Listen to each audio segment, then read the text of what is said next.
Inilah sabda Tuhan dari 1 Petrus pasal 2 ayat pertama sampai dengan 10. Yesus Kristus batu penjuru. Karena itu buanglah segala kejahatan, segala tipu muslihat dan segala macam kemunafikan, kedengkian dan fitnah. Dan jadilah sama seperti bayi yang baru lahir, yang selalu ingin akan air susu yang murni dan yang rohani, supaya olehnya kamu bertumbuh dan beroleh keselamatan. Jika kamu benar-benar telah mengucap kebaikan Tuhan, dan datanglah kepadanya batu yang hidup itu, yang memang dibuang oleh manusia, tetapi yang dipilih dan dihormati di hadirat Allah. Dan biarlah kamu juga dipergunakan sebagai batu hidup untuk pembangunan suatu rumah rohani, bagi suatu imamat kudus, untuk mempersembahkan persembahan rohani yang karena Yesus Kristus berkenan kepada Allah. Sebab ada tertulis dalam kitab suci, sesungguhnya Aku meletakkan di Sion sebuah batu yang terpilih, sebuah batu penjuru yang mahal, dan siapa yang percaya kepadanya tidak akan dipermalukan. Karena itu bagi kamu yang percaya, ia mahal, tetapi bagi mereka yang tidak percaya, batu yang telah dibuang oleh tukang-tukang bangunan telah menjadi batu penjuru, juga telah menjadi batu sentuhan dan suatu batu sambungan. Mereka tersandung padanya karena mereka tidak taat kepada firman Allah, dan untuk itu mereka juga telah disediakan. Tetapi kamulah bangsa yang terpilih, imamat yang rajani, bangsa yang kudus, umat kepunyaan Allah sendiri, supaya kamu memberitakan perbuatan-perbuatan yang besar dari Dia yang telah memanggil kamu keluar dari kegelapan kepada terangnya yang ajaib. Kamu yang dahulu bukan umat Allah, tetapi yang sekarang telah menjadi umat, yang dahulu tidak dikasihani, tetapi yang sekarang telah beroleh belas kasihan. Sampai disinilah pembacaan firman Tuhan. Pujian kepadamu ya Kristus Yesus kekal selama-lamanya. Haleluya. Shalom. Saudara-saudari yang dikasihi Tuhan, sebagai orang-orang yang berbahagia yang datang dalam persekutuan di pagi hari ini. Dari pembacaan firman Tuhan pada 1 Petrus pasal 2 ayat pertama sampai dengan 10, tema yang diturunkan dan diberikan oleh Sinode kepada kita ialah Kristus dan jemaat berharga bagi Allah. Kristus dan jemaat berharga bagi Allah. Sebagai umat kepunyaan Allah, khususnya kita warga DKI di Tanah Papua yang memasuki masa-masa atau masa-masa pasca minggu penampakan, sesudah kita pada 2 minggu yang lalu menerima firman Tuhan tentang bagaimana Petrus menerima perintah, ajakan, dan satu bagian yang terindah, gembalakanlah domba-dombaku. Pada Injil Yohanes 21, 15 sampai 19. Dan juga minggu lalu kita menerima bagian yang terindah dari 1 Petrus pasal 1 ayat 1 sampai dengan 12. Salam, pengharapan, iman dan kasih Dan minggu ini kita menerima satu bagian yang ketiga, yaitu Yesus Kristus, batu penjuru. Tentunya semua ini berbicara soal pengalaman rohani, pengalaman hidup dari Petrus yang berjumpa dengan Yesus kembali.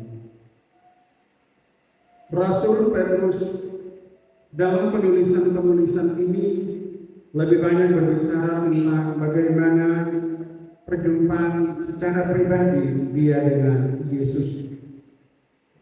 Bagaimana dia menerima dan bagaimana mengalami hal-hal yang disampaikan oleh Yesus kepada dia. Tetapi juga dari perjalanan hidupnya bagaimana bersama dengan Yesus dalam seluruh pelayanan ini. Saudara-saudari, sebagai orang-orang percaya kita semua melihat hal yang menarik bagaimana bagian ini disampaikan yang berkaitan dengan tema kita, Yesus Kristus dan jemaat berharga bagi Allah. Saudara-saudari, berbicara tentang berharga bagi Allah berarti kita ini sangat bernilai di mata Tuhan. Apa yang ada di dalam diri kita? Kalau kita kembali melihat pada Kejadian pasal 1 ayat 26 dan 27, masa penciptaan itu, baiklah, mari kita menjadikan manusia menurut rupa dan gambar kita. Itu perkataan Allah, itu firman Allah. Baiklah. Dan perlu Bapak Ibu Saudara-saudari kita catat bahwa hanya dua bagian yang dikerjakan oleh tangan Allah sendiri. Kita manusia dan ke-10 firman Tuhan. Itu tangan Allah yang menulis bagian dua, manusia dan firman atau ke-10 firman. Karena manusia diciptakan menurut gambaran rupa Allah, maka dia berharga. Harga seseorang melalui pembacaan kita adalah bagaimana kita hidup berkenan kepada Allah. Hidup berkenan kepada Allah berarti melakukan apa yang baik, apa yang benar, apa yang sesuai dengan seluruh firman-Nya. Melalui pembacaan kita inilah ada beberapa hal yang disampaikan oleh penulis, dalam hal ini Rasul Petrus, untuk supaya kita setiap orang berharga di mata Tuhan. Ayat-ayat yang menolong kita diantaranya adalah ayat pertama, merupakan suatu ajakan, suatu perintah. Karena itu buanglah segala kejahatan, segala tipu muslihat dan segala macam kemunafikan, kedengkian dan fitnah. Ya, kita ketahui bahwa surat ini dituliskan oleh Rasul Petrus ditujukan kepada jemaat-jemaat pendatang di Kapadokia, di Pontus, di Bitinia, di Galatia. Jadi itu kalimatnya seperti itu. Jadi karena ditujukan di situ, jadi dibicara karena itu buanglah segala kejahatan, segala tipu muslihat dan segala macam kemunafikan, kedengkian dan fitnah.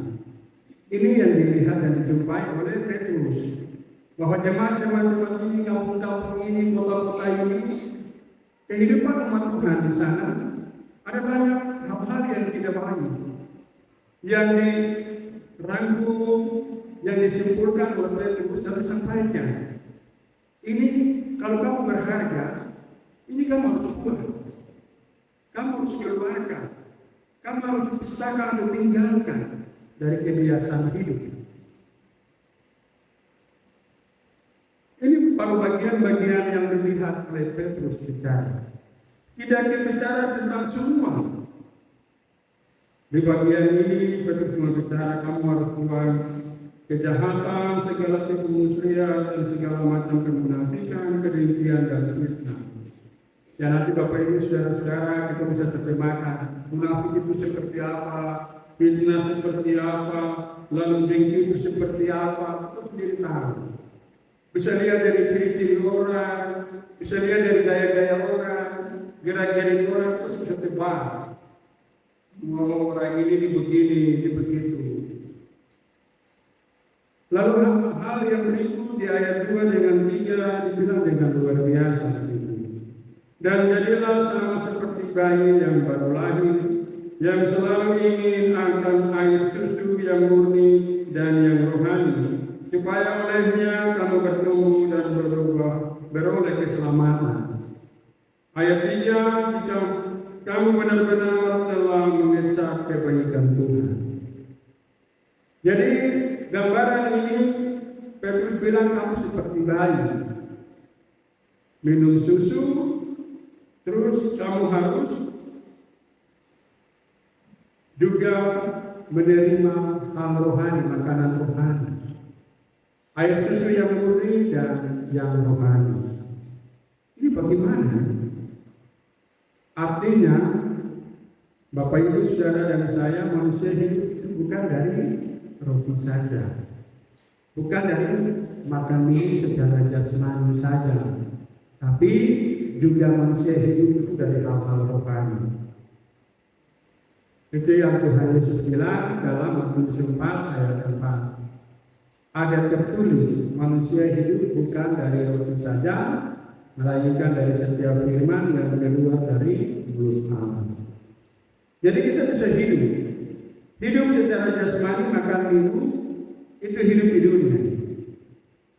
Tapi hidup rohani, makanan rohani itu hidup di dunia dan hidup yang akan datang di surga. Itu di sana makanan rohani. Tidak lagi makan minum secara jasmani, tetapi yang kita nikmati adalah rohani. Rohani itu berbicara tentang hal yang tersembunyi, hal yang diberikan, hal yang dihembuskan, nefas oleh Allah. Pada Kejadian 2 ayat 7, ketika Allah membentuk manusia dari tepuk tangan, lalu Allah menghembuskan rohnya supaya dia hidup. Inilah saudara-saudara yang diberikan oleh Allah supaya rohani kita itu juga menerima makan. Ini pada dasarnya kita semua sibuk untuk mencari makan minum secara jasmani. Sampai ada yang bilang aku tidak bisa pergi sembahyang, tidak bisa ibadah karena masih kerja, masih ini. Tuhan Yesus bilang bekerja untuk makanan yang tidak mendatangkan binasa, melainkan hidup yang kekal. Akan diberikan oleh anak manusia, sebab dialah yang telah dimeceraikan oleh mencelakai. Yohanes 6 ayat 27. Bekerja untuk makanan yang tidak mendatangkan binasa. Itulah makanan rohani yang harus saya saudara-saudari menerima. Supaya ketika tanah kembali kepada tanah, roh kembali kepada Allah yang memberi. Karena rohani kita telah dikenyangkan, telah dipenuhi, telah disegarkan dengan rohani atau campuran kasih, makanan rohani itu sesungguhnya. Ini yang dikatakan. Dan Bapak Ibu Saudara-saudara, pengertian baik berarti orang-orang yang tidak dewasa. Dengar firman seperti ini yang keras atau yang lemah, menegur segala keburukan. Macam tadi ayat 1 bilang tentang ini. Kamu koreksi kita orang saja. Kamu ini. Ya sudah. Bapak saya pengalaman pelayanan di satu gereja. Bicara tentang suami, pulang telepon saya. Nomor baru. Shalom, selamat malam. Bapak Pendeta, kalau khotbah bicara tentang suami, ada mungkin mama itu bermain karena dia bicara begitu. Yo, waktu kadang suami kelatih makan kok biasa. Saya bilang yo kasih praktek guru, kasih praktek di profesor, panter doang. Saudara, dari saya biasa, kan rumah dekat lapangan futsal di belakang.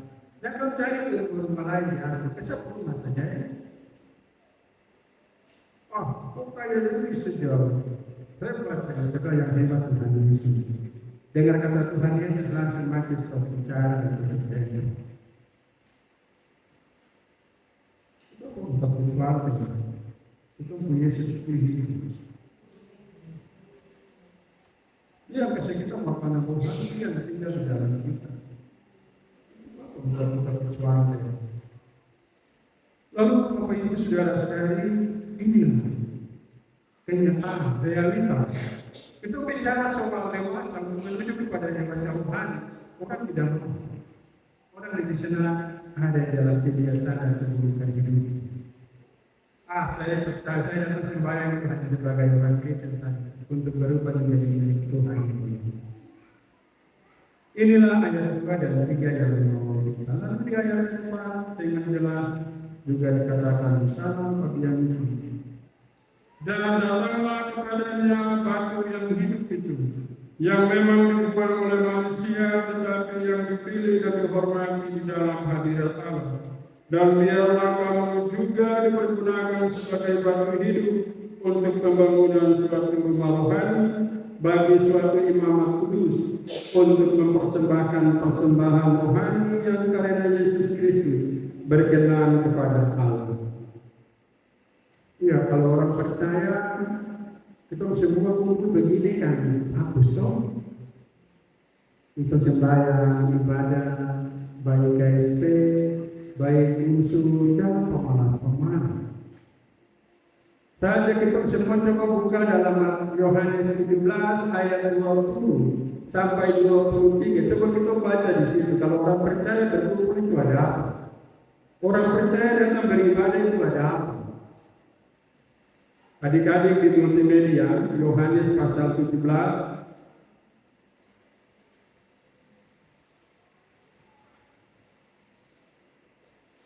ayat 20 sampai 23.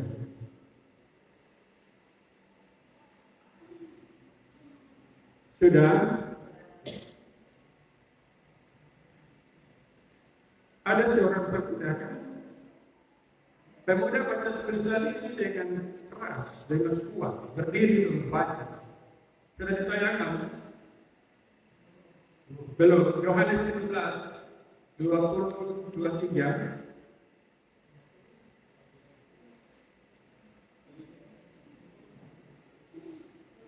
Oh, kalau tidak, pemuda yang dapat langsung berdiri baca.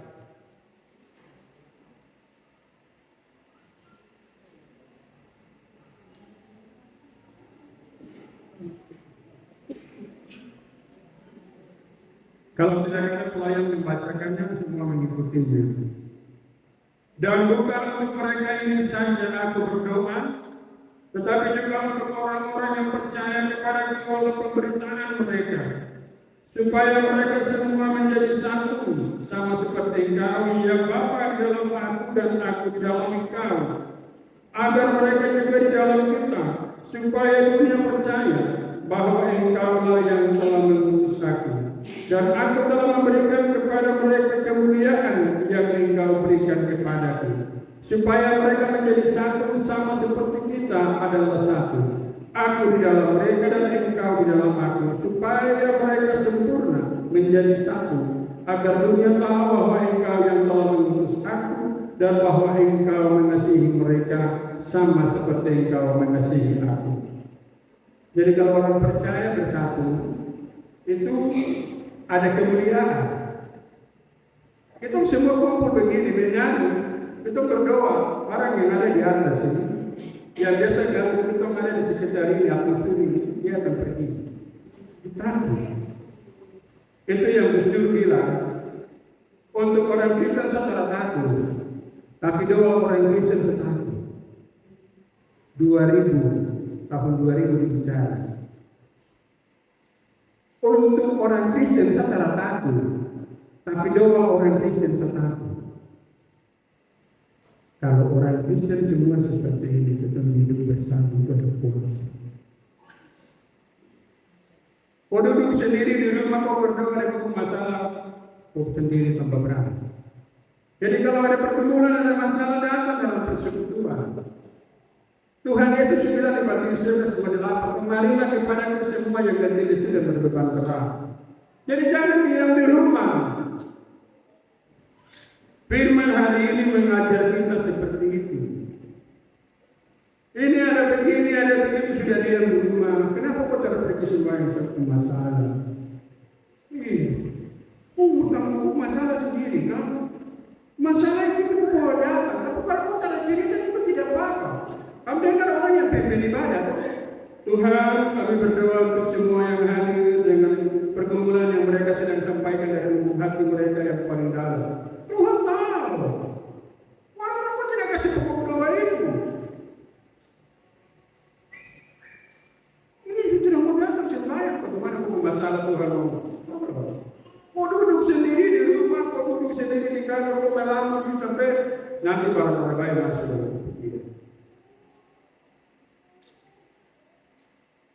Diganggu kau karena aku bosan. Tidak undang Tuhan, makanya kau terbaik akan kemana? Kenapa? Dikira suka kesurupan. Kenapa kok pada ini ada masalah? Masalah sudah bersyukur. Jangan dibayar. Lukas 1:37, sebab bagi Allah tidak ada yang.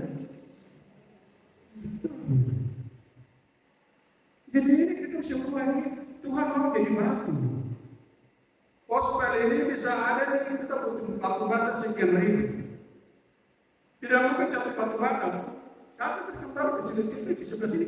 Kenapa? Kalau yang ada lagi itu sekian ribu batu pecah.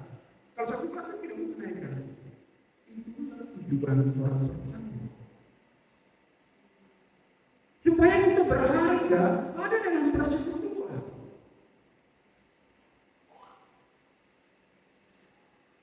Ini yang kadang-kadang kita memiliki. Udah masalah sendiri, pikir sendiri, kontras sendiri. Dalam. Ini yang dikatakan dalam ayat 4 ini. Lalu Bapak Ibu saudara-saudara, ada hal yang sangat menarik dikatakan sebab ada tertulis dalam kitab suci ayat 6, sesungguhnya aku meletakkan di Sion sebuah batu yang terpilih, sebuah batu sendiri yang mahal. Dan siapa yang percaya kepadanya tidak akan dipermalukan. Dalam ayat itu karena itu bagi kamu yang percaya dia mahal. Tetapi bagi mereka yang tidak percaya batu yang telah dibuat oleh tukang bangunan telah menjadi batu sendiri, yang juga telah menjadi batu sentuhan dan suatu batu sandungan. Pilih saja, melihat yang mana. Melihat dia sebagai batu penjuru, silakan. Melihat dia sebagai batu sentuhan, silakan. Atau melihat dia sebagai batu sandungan, itu kembali pada pilihan tiap-tiap orang. Tetapi saudara dan saya adalah bagian yang disebut dengan batu yang berharga, batu yang mahal. Kita mau tahu seperti batu penjuru itu dan tertulis kita bahas itu. Supaya apa? Kalau batu satu batu dengan batu yang lain disusun dengan campuran semen, sebab pengen tadi. Tapi kalau batu sendiri terpisah dari semen, hancur sendiri. Kalau ada batu penjuru, ada yang bagian yang paling dasar, itu pasti kebencian. Itu pasti kebencian. Tapi kalau sendiri terpisah dari kelompok itu, hal yang tentunya dari ayat 6 dan 7 ini, Petrus menuliskan ini berdasarkan beberapa ayat-ayat dari kitab-kitab Yesaya, kitab Mazmur untuk menolong kita dalam menjalani hidup. Lalu terakhir dikatakan di ayat 9-10, Ini menjadi perhatian khusus bagi kita. Tetapi kamulah bangsa yang terpilih, imamat yang rajani, bangsa yang kudus, umat kepunyaan Allah sendiri, supaya kamu memberitakan perbuatan-perbuatan yang besar dari Dia, yang telah memanggil kamu keluar dari kegelapan kepada terangnya yang ajaib. Kamu yang dahulu bukan umat Allah, tetapi yang sekarang telah menjadi umat-Nya. Yang dahulu tidak dikasihani, tetapi yang sekarang telah berbelas kasihan. Saudara-saudari, inilah tugas kita untuk memberitakan keselamatan. Ayat 9 dengan jelas bagian yang harus dikerjakan oleh saudara dan saya. Tetapi ayat 10 ketika kita semua melakukan dan mengerjakan ini berbicara tentang dua anak dari Nabi Hosea. Anak perempuan yang dua, karena Hosea menjadi lambang dari persundalan bangsa Israel, maka anak yang perempuan yang dua dikasih nama dengan Lo-ruhama, artinya bukan anak perempuan, bukan diri. Lalu anak laki-laki yang lahir dikasih nama dengan Lo-ami, bukan diri.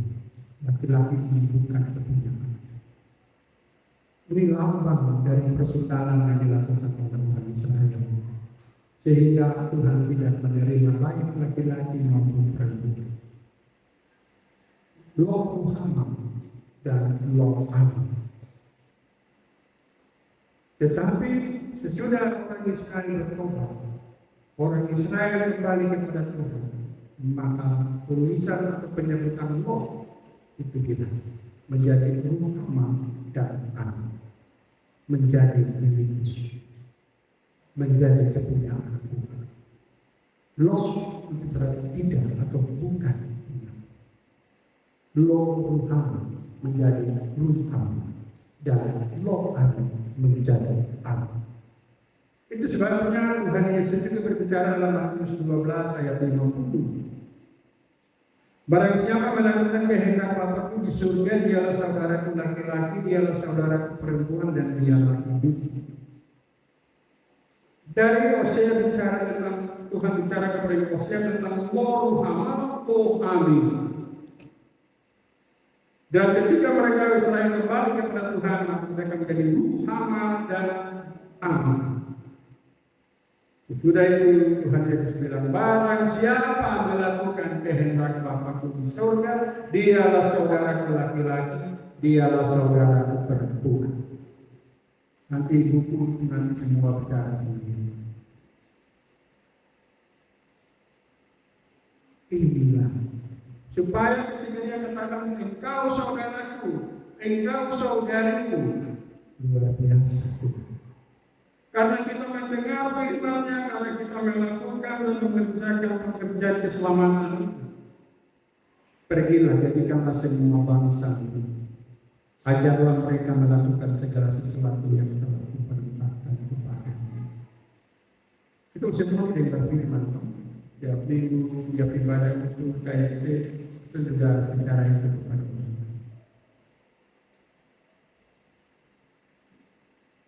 Dengan demikian Bapak Ibu Saudara-saudari, ada dua hal saja yang menjadi bagian utama dan perhatian kita untuk berharga di mata Tuhan. Ayat 1:9, hal-hal yang tidak baik itu berharga, itu buah, itu tinggalkan. Yang suka maki-maki, kata-kata kotor, buah. Yang suka lakukan yang tidak baik, buah. Supaya kita hidup kudus, berharga di mata Tuhan. Hal yang kedua, saudara-saudari, ayat 9-10 dengan jelas sudah bilang, apapun buruknya masa lalu, apapun buruknya dan latar belakang, Tuhan itu bersegalanya. Dan kepada Dia, supaya walaupun di masa lalu engkau adalah seorang perempuan yang disebut dengan ruhama, atau engkau adalah seorang laki-laki yang disebut dengan Lo-ami, tetapi ketika engkau datang sungguh-sungguh dan bermohon pada Tuhan, mohon belas kasih, pasti Tuhan mengampuni engkau lakukan. Engkaulah kami. Engkaulah saudaraku laki-laki, engkaulah saudara. Bagi Tuhan tidak ada yang baik.